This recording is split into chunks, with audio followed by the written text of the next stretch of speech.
building dreams and achieving more, telling it just like it is. Most of all, keeping it real. Are you ready for real talk? Changing lives and communities. Real talk. Saving all our families. Real talk. Bringing hope for you and me. Real talk. Real talk with Judy. Real talk with Judy on the radio. Real talk with Judy. Real talk with Judy on the radio.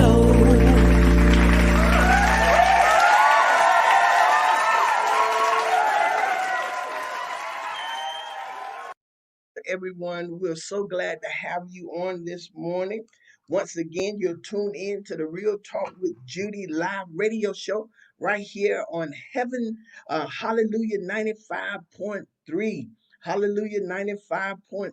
The Real Talk with Judy show is also being viewed on Facebook at Real Talk with Judy and on YouTube at Real Talk with Judy Radio. So go ahead, hit like and share. Spread the word and remind everyone that the Real Talk with Judy show is on right now. And man, do we have a great show prepared for you all. We have some great guests. Very excited about today's show. It's going to bless you. So I'm going to ask you to go ahead and contact your family members, contact your friends, Facebook, radio, get them on here. It is going to be a great show. All right. And so I'm also inviting all of you to subscribe to my YouTube channel at Real Talk with Judy Live Radio Show. That's Real Talk with Judy Live Radio Show on YouTube. Hello to my mama, Mother Dr. Irma Hunter Wesley. She's the reason why I am who I am. Absolutely a great role model and mentor to me, to my awesome and amazing husband, Lieutenant Jeremy Dre, the senior pastor of Life Changer, and he is the reason I get to do what I do. And now we have begun chapter 40 of our marriage life. We are headed into chapter 40. Again, happy birthday to Pastor Tawanda Davis, LD-elect Douglas Waddell, and also happy birthday to Miss Paula DeBose Johnson. To all of the sponsors, let me tell you, thank you so very much. I greatly appreciate you investing in the Real Talk with Judy show. Thank you for investing in keeping the wheels of the Real Talk with Judy show moving everywhere in order to discuss real life issues with people who have been there. And you afford us the opportunity to bring people in from all over to reach into our community and bring in people. And so we are excited about that. Tallahassee is full of wealth and knowledge and great people. And also in our United States and in Scotland and other places, we have some great people who are involved in so many great issues that we will talk about.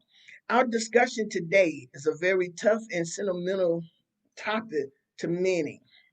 And I've come to find out in doing research for this show, especially for our men. And so we're gonna talk about that in a little bit. We're gonna talk about that, but we have some very special guests who are going to help me navigate this show today. We're going to deal with domestic violence. Men and women deal with it differently. Men and women deal with it differently. And not just domestic violence, but everything, but definitely domestic violence. So let's welcome my guests to the show who will help me navigate us through this very impactful show. My first guest is the director of domestic violence services for Refuge House here in Tallahassee.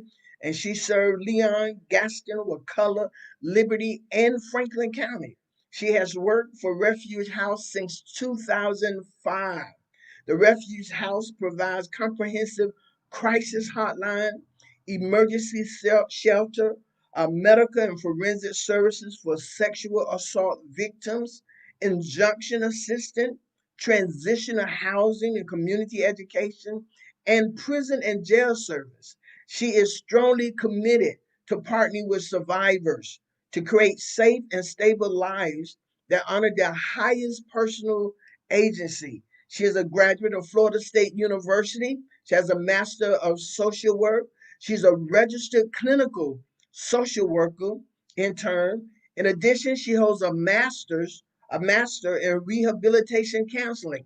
My guest, Shan Pompey. Welcome to the Real Talk with Judy show.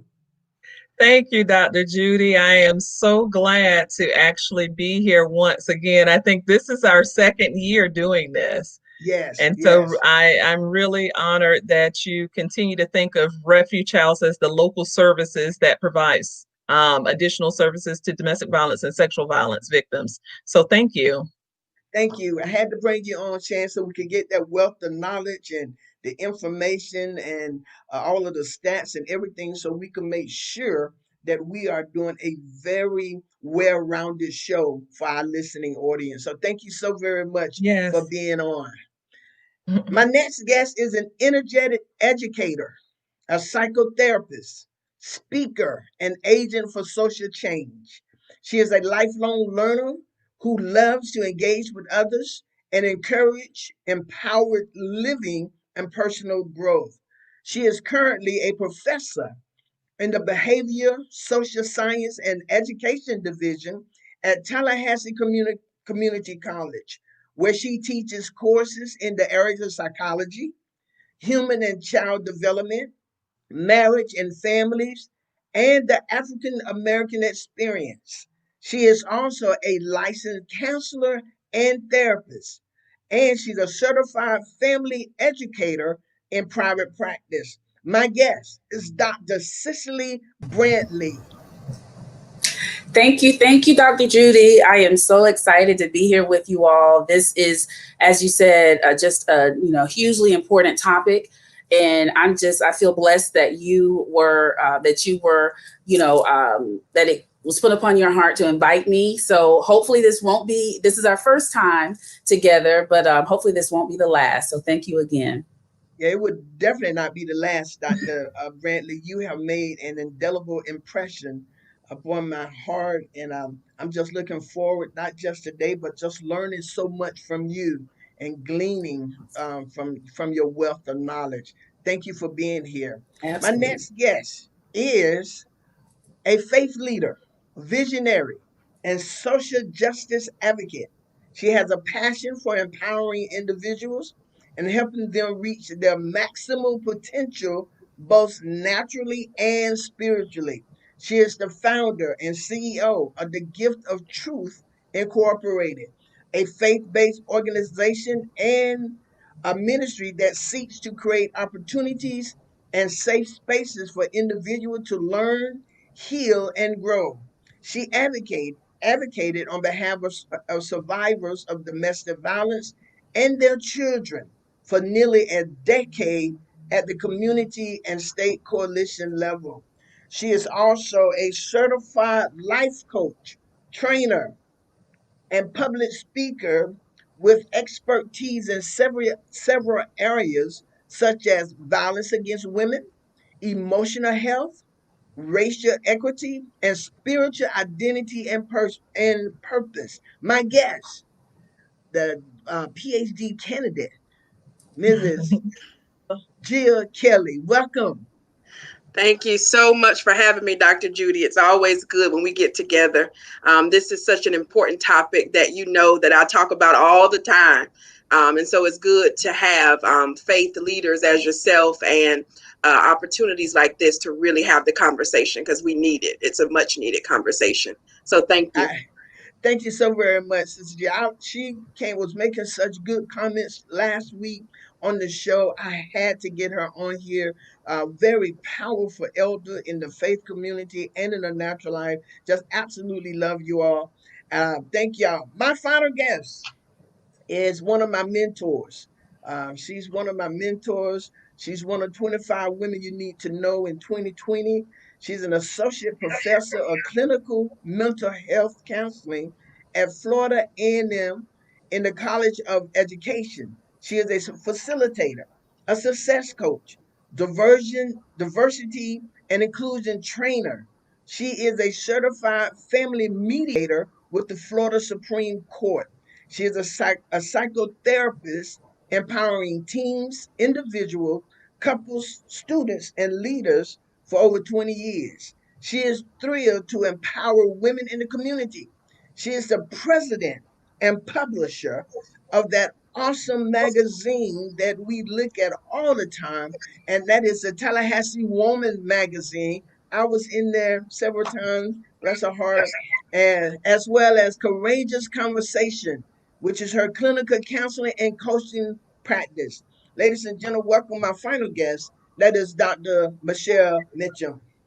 Oh, hello. Thank you so much, Dr. Judy. You're so amazing. Thank you for having me back. And I'm honored to be with this fabulous panel of outstanding, trailblazing women.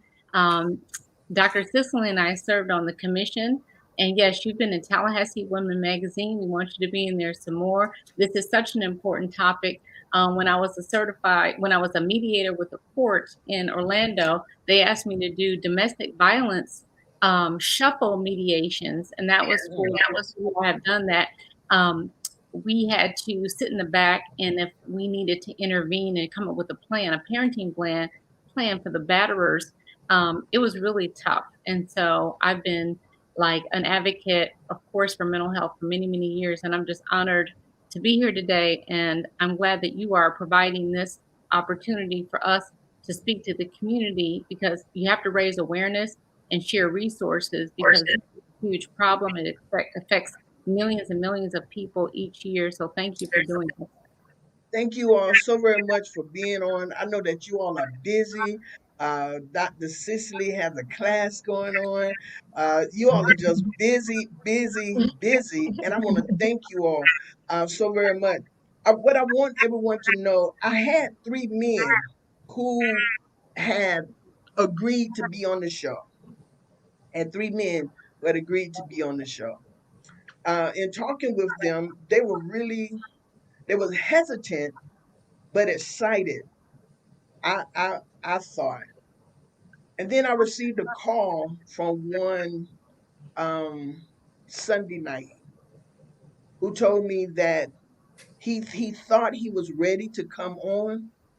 He thought he was ready to talk about it, but he said that he couldn't. He said because even sometime now, and if y'all notice, I reached out to professionals. I reached out to people who teach this, who handle this, who have dealt with it for years. We have Shan here who have been with the Refuge House for 15 years. Good afternoon, Angus. Angus is my brother-in-law for Scotland. Um, and so I wanted to pull in some professionals on this part. But he stated that even now he gets angry and sometimes he hits the wall. He said he still shakes his significant other, but he don't hit her. And so he wasn't ready to come on because he said he didn't know um, what it would lead him to, what type of feelings. He watched his mom get beat by over five men who were in her life, Wow. and he tried to intervene several times, and he himself was beaten. The other guy, he wanted to come on, and he said that his biological fathers, ladies, would beat his mother, his sisters, and instead of beating him, he sexually abused him for over 10 years.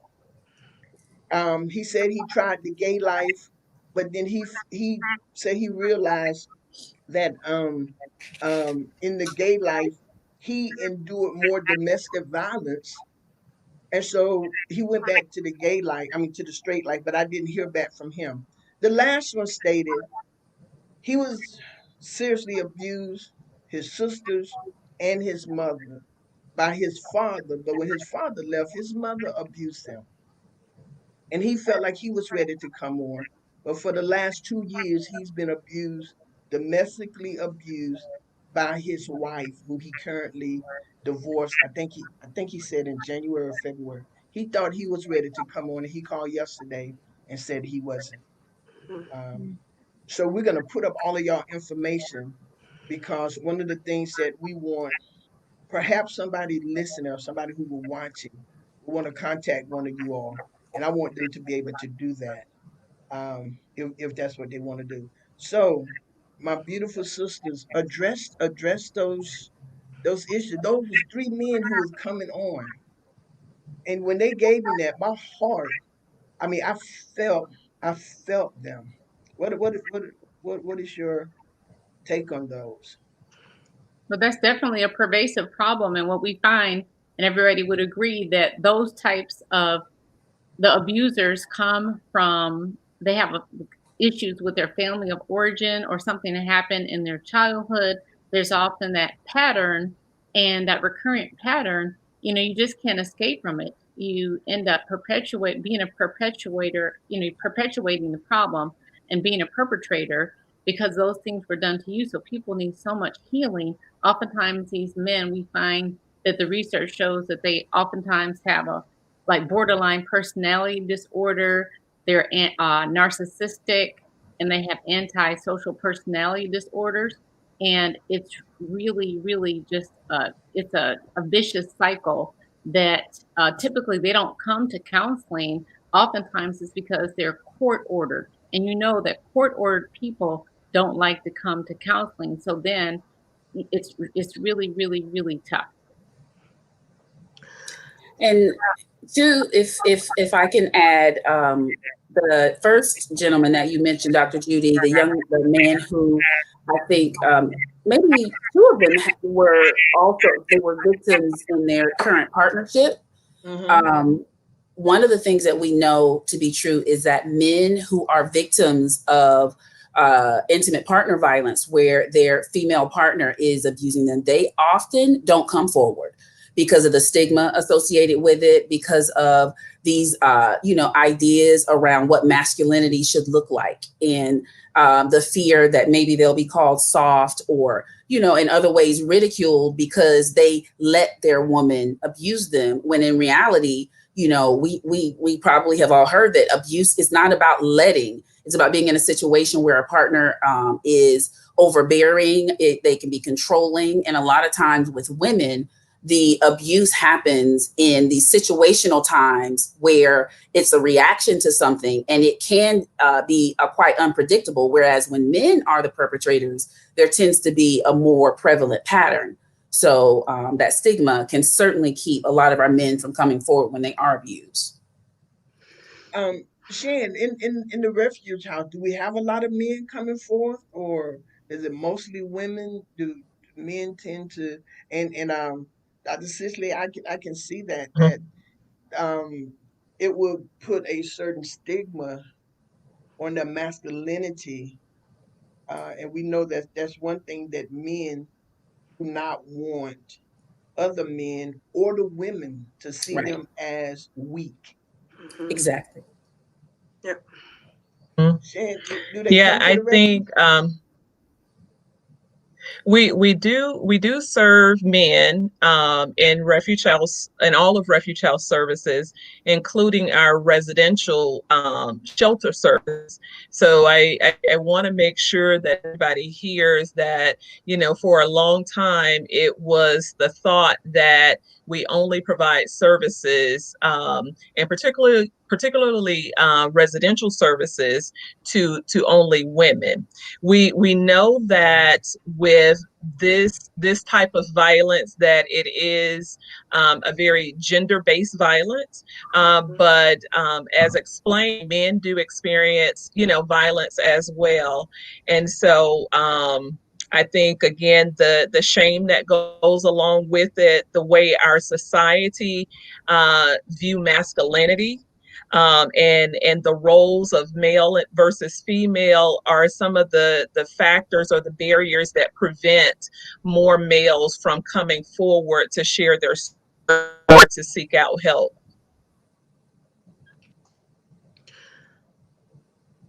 Yeah.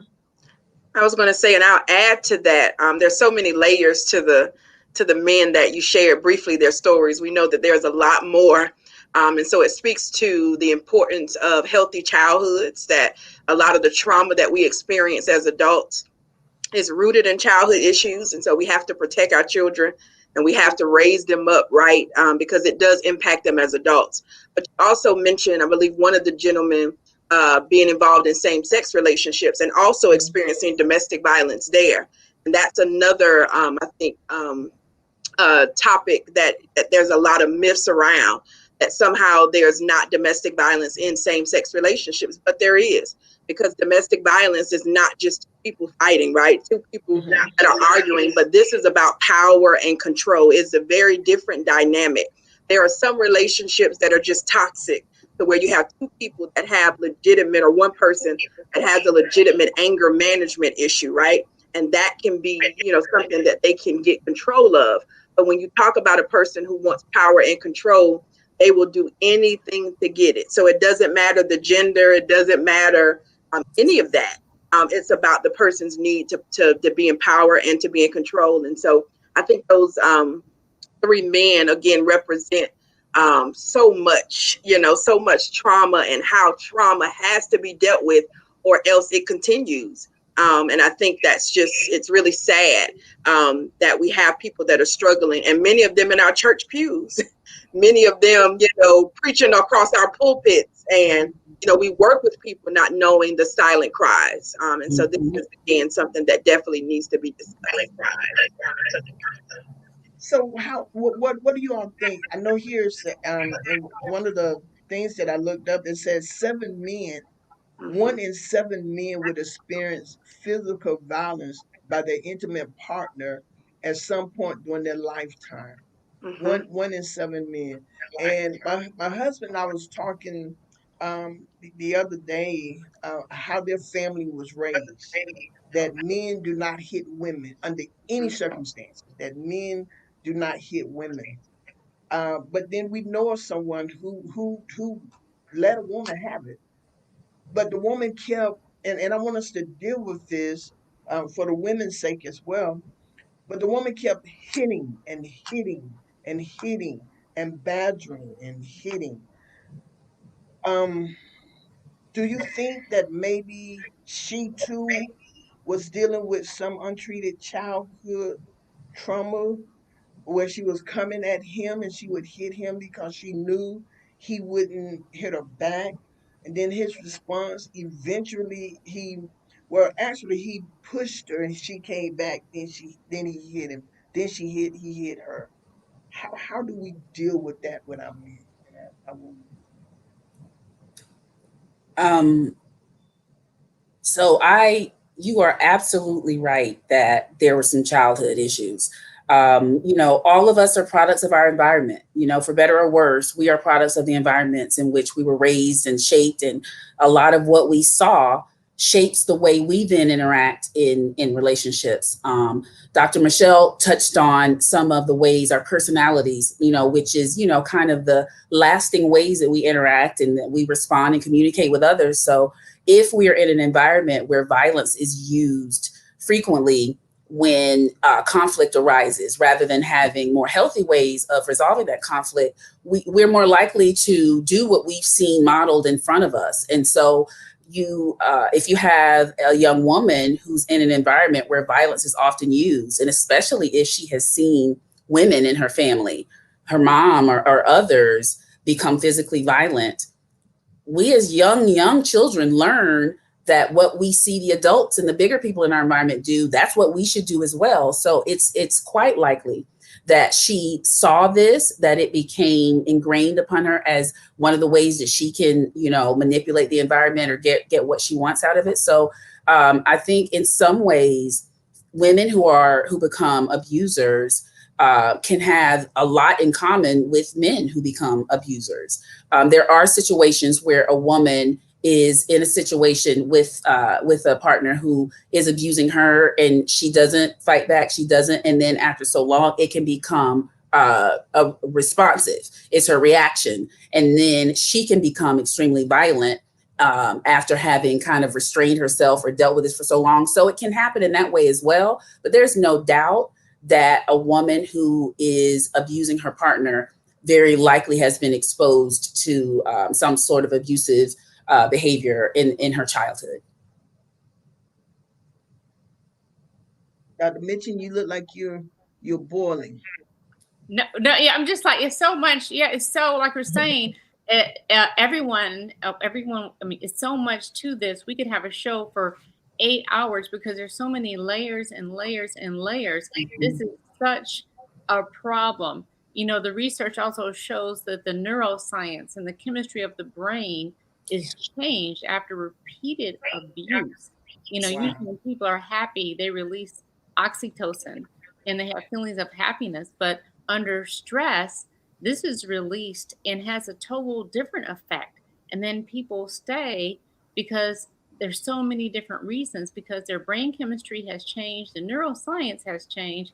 Also, they're so afraid. They also have um, this idea that, say, for example, there are 10% of the times they're with a person they're really happy, and 90% it's horrible. They really only hold on to the 10%, you know?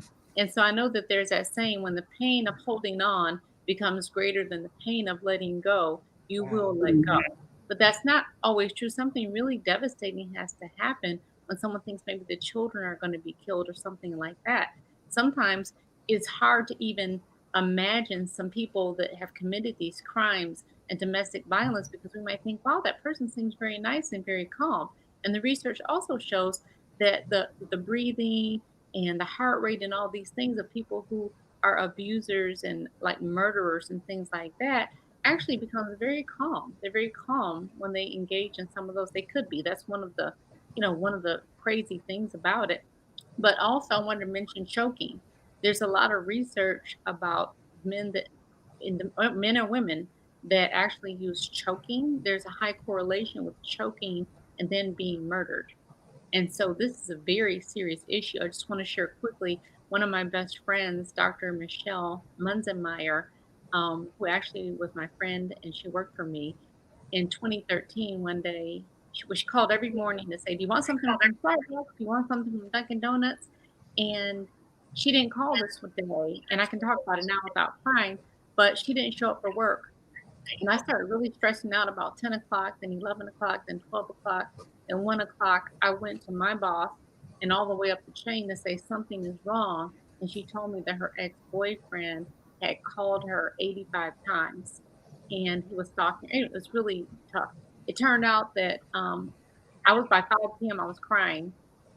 The police called, and someone then called me around midnight that night and said that he choked her to death and then he shot himself.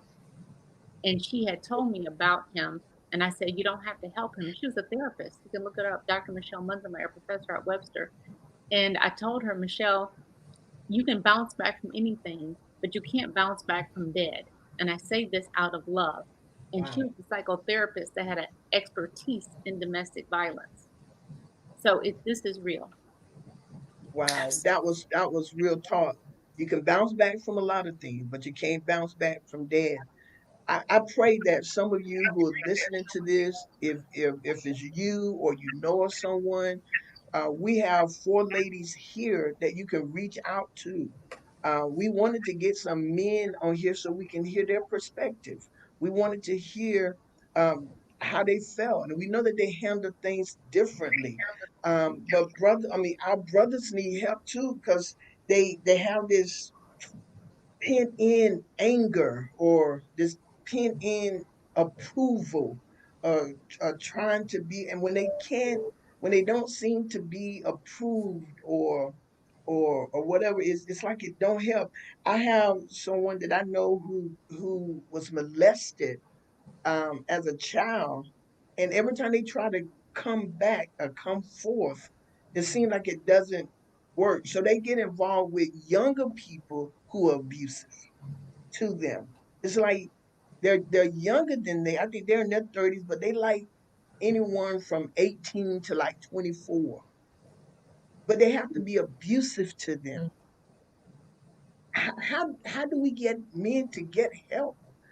Samantha put on here. She said that she's personally witnessed more women being violent toward more women being violent toward men than men toward women. Mm. You know, how do we how can we reach our brothers? How can we reach the men to get them to go for help or to acknowledge that they need help? How do we do this? Someone mentioned in the churches, even, that getting the word out in the community any way we can. And we know the church is a great resource. And so I think destigmatizing what help looks like, because there are a lot of people that think like, well, I do have a problem, but if I go get help, does that mean that I'm crazy? And so I know that there's a stigma when it comes to, mental health counseling. But this is serious. It's very serious. It doesn't mean someone's going to be locked up, or maybe it does. I don't know. But definitely, if there's a way to destigmatize the process of getting help, and that's just one aspect. I know this is multifaceted. hmm And I would add too, I think, the power of men holding men accountable is huge. And that's something that we lack. And I believe that is why domestic violence has been able to last as long as it has. And Shan and I both have worked as advocates. So it's one thing to read, about it, but it's another thing to walk survivors through their process and to know um the real face of a survivor who is afraid for her life, Yeah. who has a real, as Dr. Michelle was talking about her personal experience with her friend and walking her through that. That has a way of humbling us, because after doing that for almost 10 years, there's a certain level of humility I have when I talk about this, because I understand that I am not exempt, that Mhm. I could be a victim, that any of us, it doesn't matter our degrees, it doesn't matter how much money we make, our sexuality, our religion, it doesn't matter, it doesn't discriminate. And so I believe that men have to hold men accountable. When you talk about abusers, a lot of this is rooted in how they view women. And so Absolutely. when we talk Yes. about domestic violence being an issue of a gender-based issue, even though we understand that anyone can be violent, when we look at domestic violence historically, this goes back to the 1800s, the 1700s, where women were viewed as property and you can do whatever. Many people don't know that, when we talk about, when people say things like the rule of thumb, where does that come from?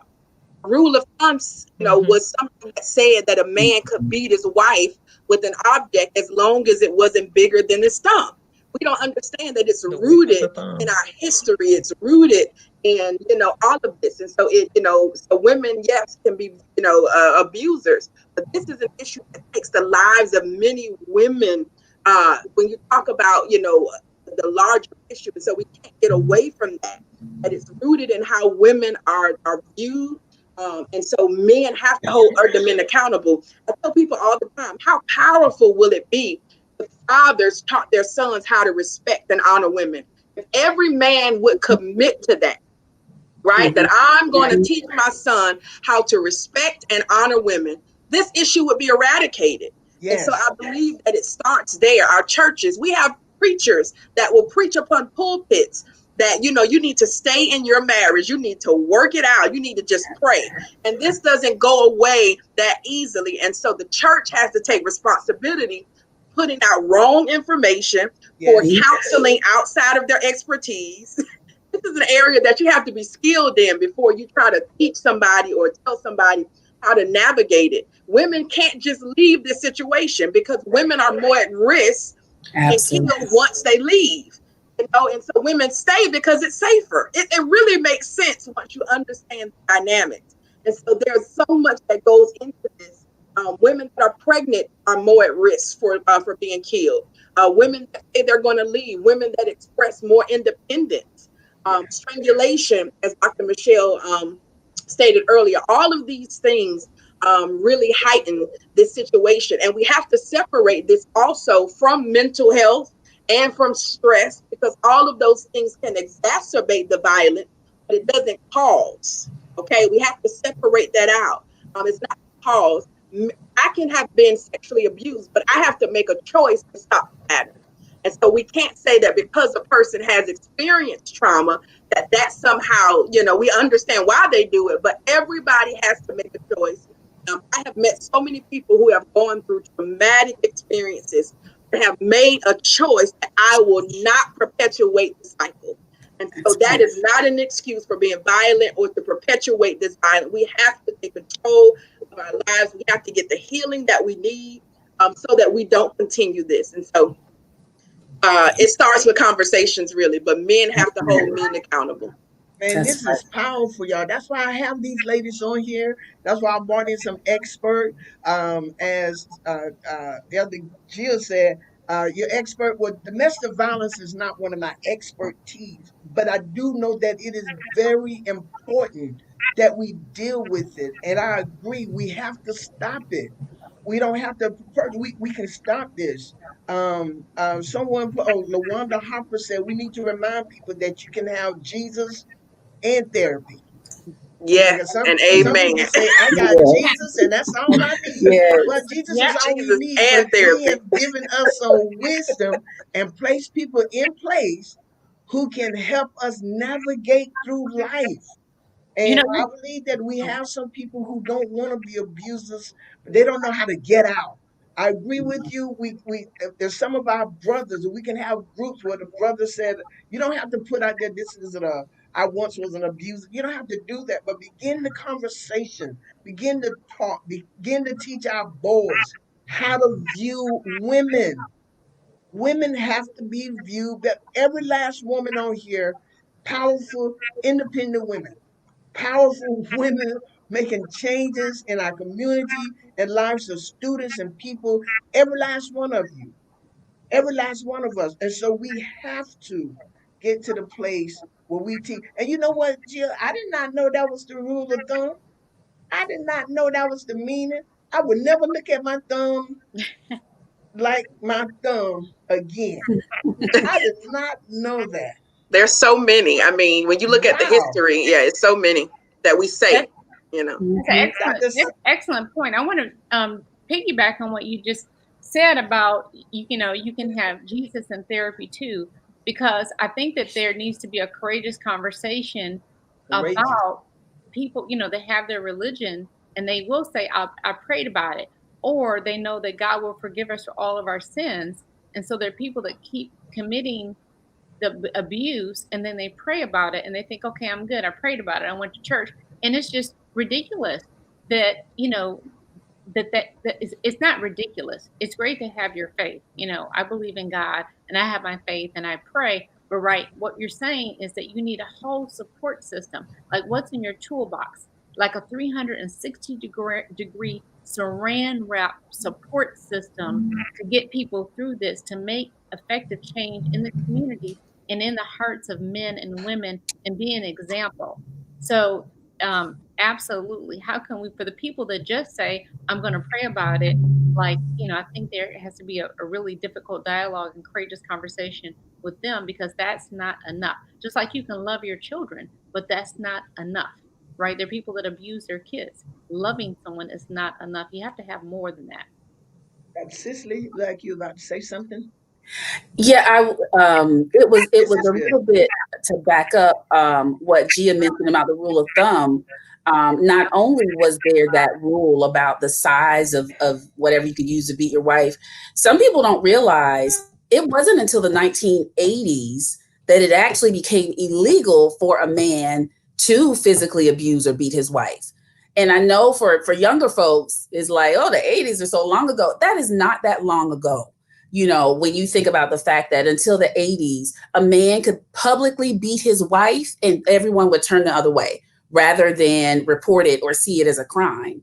So when we talk about men holding each other accountable, when we talk about, one of the things that came to mind is the cultural normalization of, misogyny and sexism, and how so often women are put down and called all kinds of names and expected to, rather than respond, you're supposed to be the ride or die chick. There's a culture where ride or die means no matter what's happening, no matter what you do, I'm going to stand by my man.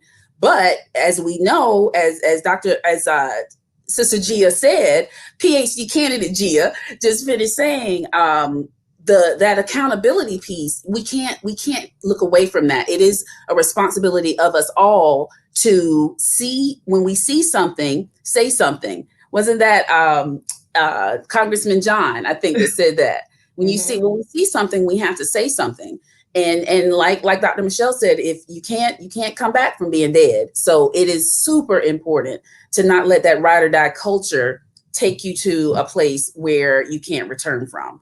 It's okay to report. I think too, another cultural piece I'll mention very quickly is, so often in our communities, it's like sometimes women in particular can be torn between, I know I need to report, I know I need to get to a safe place, but I also gotta protect the men in our culture. Black men have already been targeted so much. So how am I supposed to be, be righteous in protecting, but also protect myself and keep myself safe? That can be a difficult piece, because that the loyalty, Black women are some of the most loyal people you're gonna find anywhere.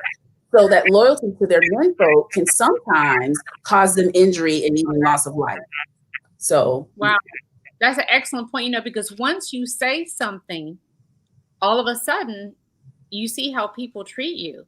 Once something is said, like you're saying, the community that loves you and all that, there are going to be some people, if a woman says something, there are going to be people that will turn their back or say that she's making up something. And we know that the perpetrators then turn things around to act like they were the victim.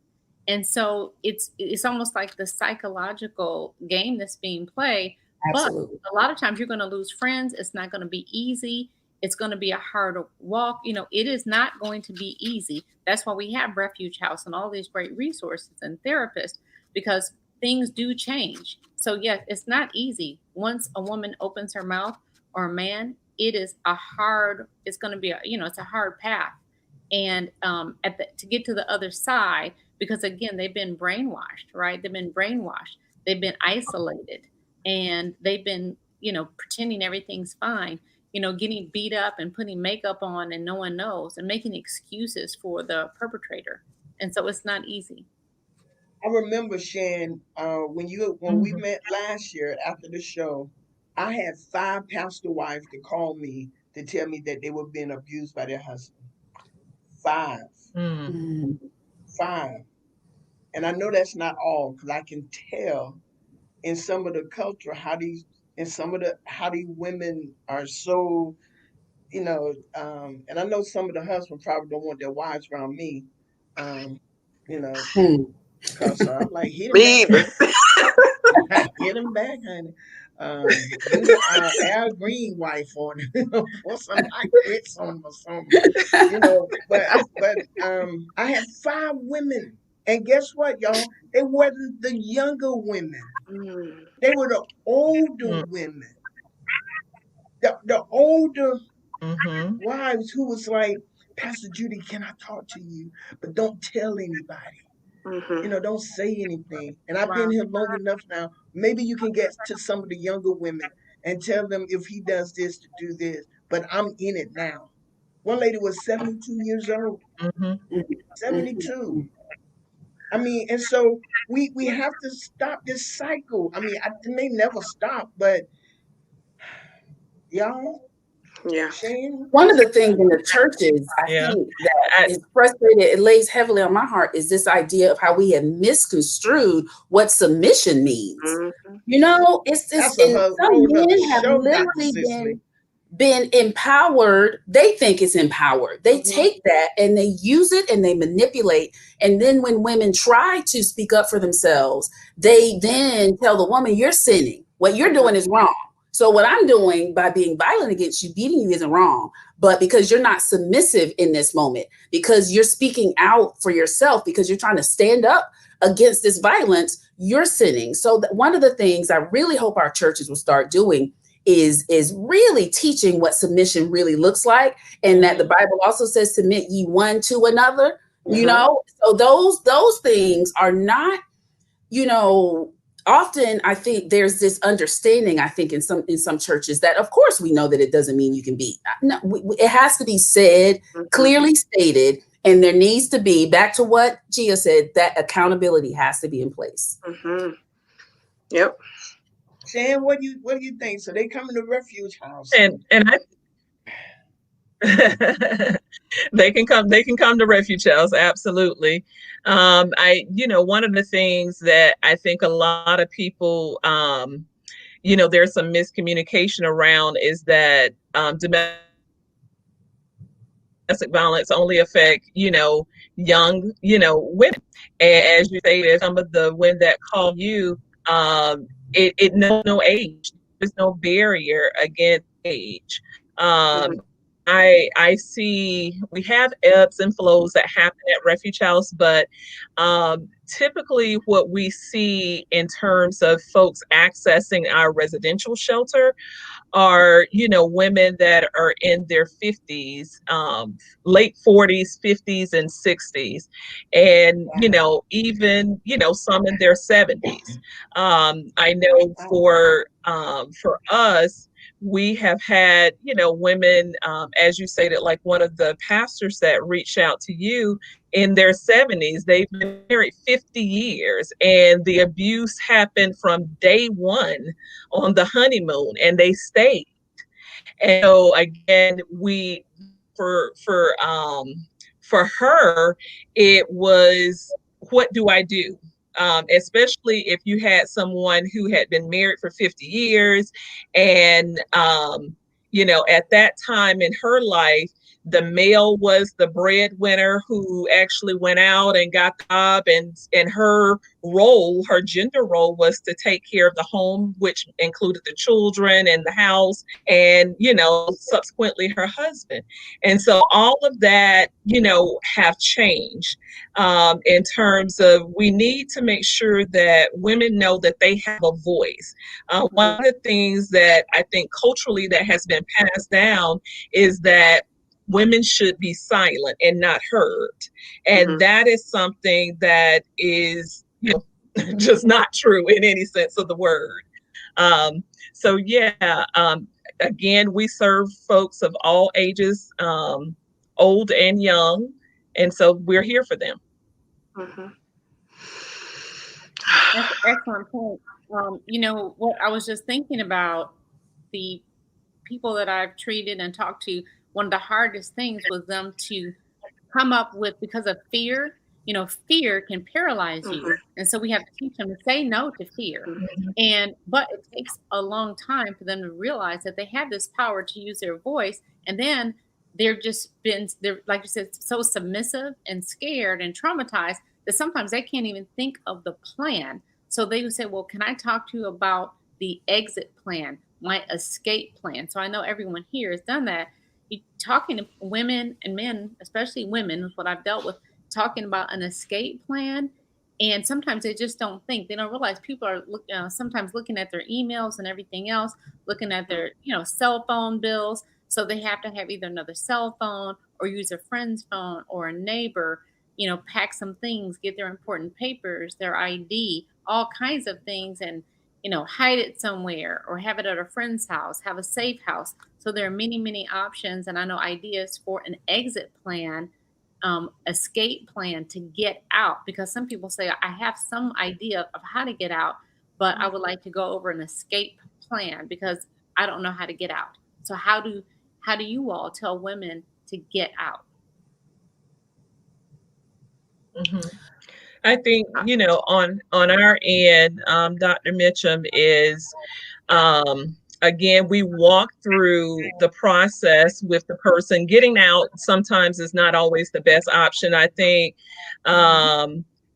Gia actually, said, in one of her statements, that sometimes it's safer for an individual to stay. Remember that for many victims, all of the resources that makes them able to sustain in life is tied up in what the abuser offering. And what I mean by that is housing, you know, just your basic needs are cared by their abuser. We know that for many victims, they it's, the battle is rooted in power and control. And with that is that they have done things like isolate them from their family. We've had folks that come into our services or access our services, and they haven't spoken to a family member in 20 years.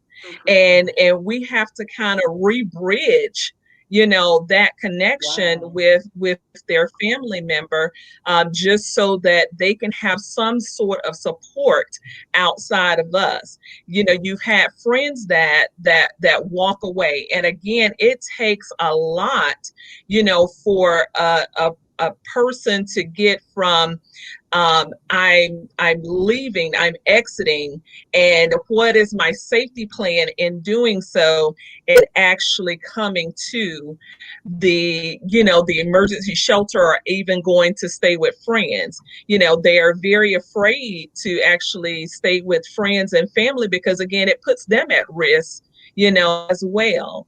And so it's kind of through with the person individually, so that it can be the best plan that's uniquely and tailor-made for their situation. Absolutely.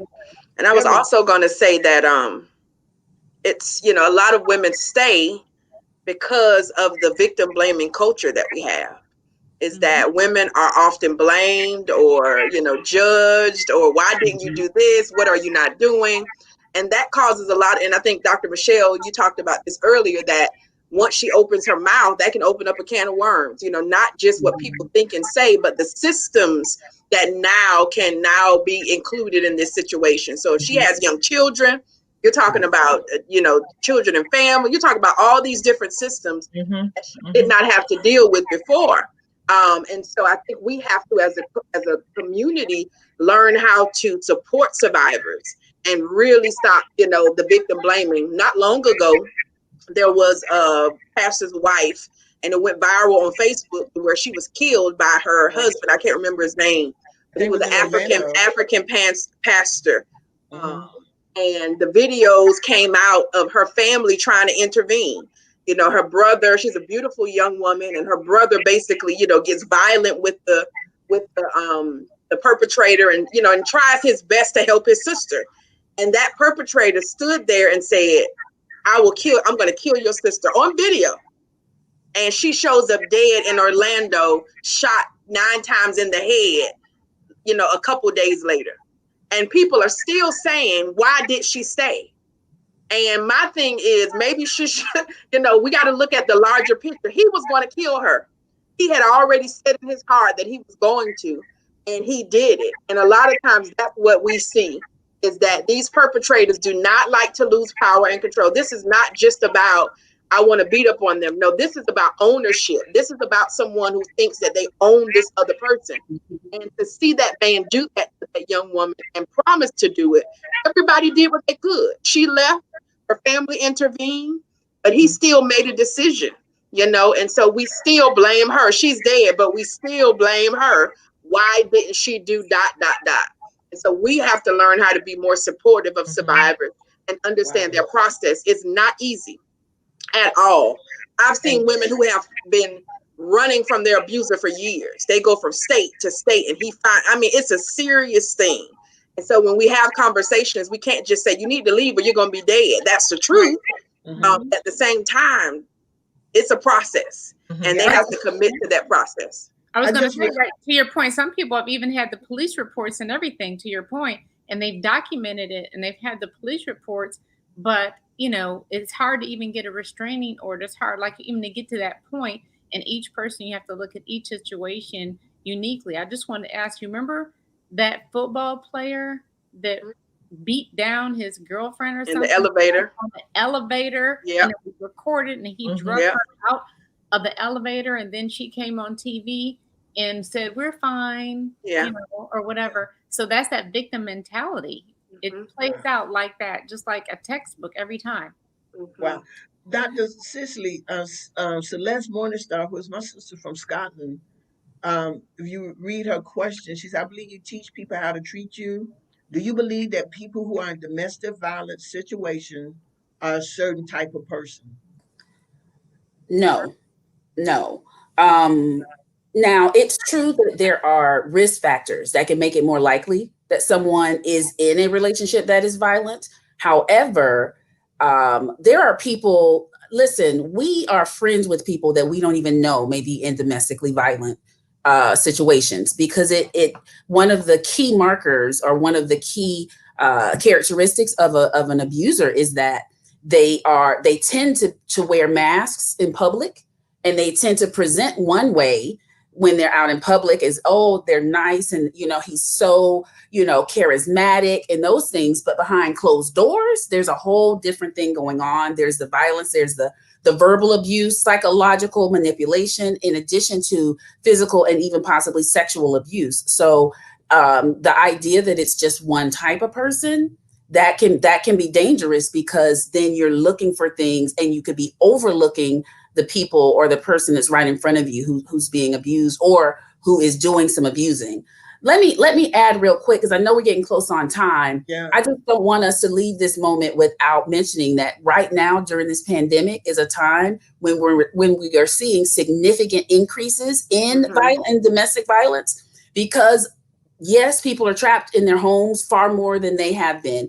And it's also the case that so many folks who are dealing with the additional stressors, the financial, stresses that are happening, having kids at home more frequently, or whatever, all the different stressors and the fears that we're under, all of those things can make it much more likely that violence is going to happen. So we need to make sure that we're checking on each other, that we are being, being support, people when we can be, and having these resources, a refuge house and other resources where we can take people or make sure we know how to get there if necessary, because this, the end is not quite here yet. And so these increases may continue to happen until this pandemic is over. So just wanted to make sure we pointed that out. And thank you so very much, Dr. Cicely, because our time is running out. And I do want each one of you to speak something of life or hope into our listeners. And people will go back and play this all the way. I want to thank all of the listeners, all of the watchers, those of you who are a part of this, your comments. Thank you so, so very much. This has been a very powerful show. I got a text from someone who just said, Pastor Judy, you just opened up some whoop aid for somebody here in Tallahassee. I hope nobody get beat up because of this show. Don't get beat up now because of this show. Use wisdom. Use wisdom. I'm not telling, we hadn't said, ask anybody to leave or to do whatever, but we have ladies on here. There's their information. Before we leave, y'all go ahead, write their information down. It's been scrolling the whole while. Write the information down, contact them, and you need some help, call Shan at the Refuge House. Call either one of these therapists, Dr. Mitchum, Dr. Brantley, Jill. Y'all call them. Let's get help. But we're not telling you to leave. This show is to get us some information and to know that there's a better way. And I brought on professionals to help. So each one of you, go ahead and say about a minute, and we'll be ready to get out of here. Each one of you. Shan, let's start with you, and you give out the Refuge House, then Jill, Dr. Cicely, and Dr. Michelle. Let's go. Angus, thank you for your comment. I see it. Thank you so very much. Sister Shan. Okay. Yes, I just want to say that for anybody that is experiencing, domestic violence or sexual violence, please reach out to our crisis hotline. The number is scrolling at the bottom, 850-681-2111, or our toll-free hotline anywhere in the state of Florida. You can also reach out. I do want to say that we're not going to get you on the phone and say you got to leave the relationship. We are going to partner with you and figure out what it is, empower you to make the best choice that is befitting your situation. And that just may be a conversation. The hotline is available 24 hours a day. So if you need to call at any time, 2 a.m. in the morning, it is available. Thank you. Thank you. And I guess my last parting words is just to encourage folks to know that, God wants us to be in healthy relationships. And we deserve to be treated in a way that is honorable. We don't deserve to be hit or to be demeaned or to be, controlled in any way. And so I just want people to know that that's not okay, and that there is a way out. But, programs like Refuge House really help you to figure out the best way to do that, that it's not a one size fit all. And so we just have to promote that in our churches and our communities with our children, that relationships need to be healthy more than anything else. And so I just encourage folks, if you're not in a healthy relationship, to understand that you deserve to be, and that there is another side to this. Thank you. Dr. Cicely.